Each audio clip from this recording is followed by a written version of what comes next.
আজকে ভিডিওতে রায়মার্টিন প্রশ্নবিদ্যা 2024-এর সপ্তম শ্রেণী বাংলা বিষয়ে প্রথম পর্যায়ক্রমিক মূল্যায়নে যে 6 নম্বর প্রশ্নটি রয়েছে অর্থাৎ মহারানী ইন্দিরা দেবী বালিকা বিদ্যালয় এই বিদ্যালয়ের সমস্ত প্রশ্নের উত্তরগুলি করব। তার আগে তোমরা কেউ যদি আমার চ্যানেলে নতুন হয়ে থাকো তাহলে চ্যানেলটি অবশ্যই সাবস্ক্রাইব করে নেবে। একে যেটা আছে সঠিক উত্তরটি বেছে নিয়ে লেখো। একের এক আছে গণেশের বড় ছেলের বয়স, এটা হবে 174। এক দিয়ে দুই হচ্ছে এটা হবে বিন্নি ধানের মাঠের ধারে হঠাৎ কয়েকটি গুলির আওয়াজ হবে।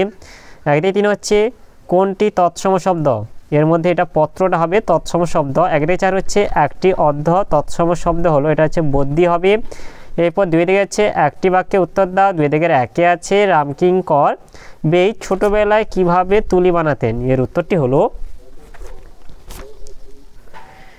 রামকিঙ্কর বেই ছোটবেলায় ছাগলের ঘাড়ের লোম কেটে তা শক্ত বাঁশের কাঠির ডগায় বেঁধে নিয়ে তুলি বানাতেন। এরপরে দুই দুই হচ্ছে বাংলা শব্দ ভাণ্ডারকে কয় ভাগে ভাগ করা যায়, ভাগগুলির নাম লেখো, এর উত্তরটি হলো বাংলা শব্দ ভাণ্ডারে 7 শ্রেণীর শব্দ আছে, যথা তৎসম শব্দ, তদ্ভব শব্দ, অর্ধ বা ভগ্ন তৎসম শব্দ, দেশি শব্দ, বিদেশি শব্দ, প্রাদেশিক শব্দ, মিশ্র শব্দ। দুই থেকে তিন হচ্ছে কে কোথায় অ লিখেছে আ লিখেছে, এর উত্তরটি হলো 10টি জোনাকি বকুল গাছে অ লিখেছে আ লিখেছে। দুই থেকে চার হচ্ছে তৎসম শব্দটি অর্থ কী, তৎসম শব্দটির অর্থ হলো সংস্কৃতের সমান। দুই থেকে পাঁচ হচ্ছে খাঁটি দেশি শব্দের দুটি উদাহরণ দাও, খাঁটি দেশি শব্দের দুটি উদাহরণ হলো ডাব, চিংড়ি ইত্যাদি।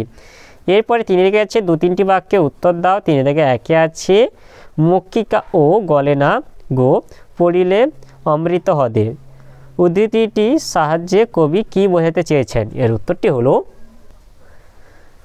অমৃতহ্রদ বলতে মাইকেল মধুসূদন দত্ত বঙ্গ সাহিত্য ভাণ্ডারকে বুঝিয়েছেন। অমৃত হ্রদে মক্ষিকা পড়ে গেলে সে যেন গলে না অমর হয়ে থাকে, তেমনি কবি বলেছেন তিনি ও বঙ্গ সাহিত্যে ভাণ্ডারে স্থান পেলে অমর হয়ে যাবেন বঙ্গভূমির কাছে, তাই তিনি অমরতা বর প্রার্থনা করেছেন।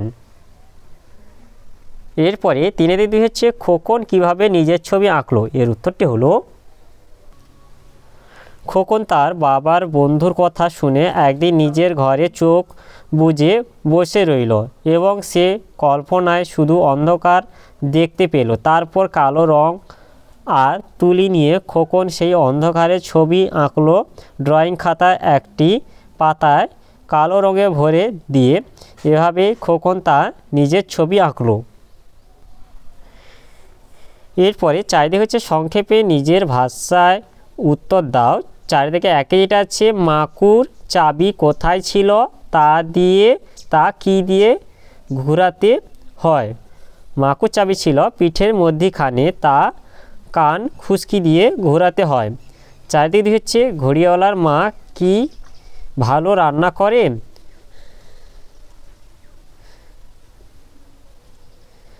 এক ছুটে ঘড়িওয়ালা কোন মাঠ পার হয়েছিল, এটা হবে ঘড়িওয়ালার মা হচ্ছে সরু চাকলি ভালো রান্না করে, আর এক ছুটে ঘড়িওয়ালা হচ্ছে শুনশুনির মাঠ পার হয়েছিল।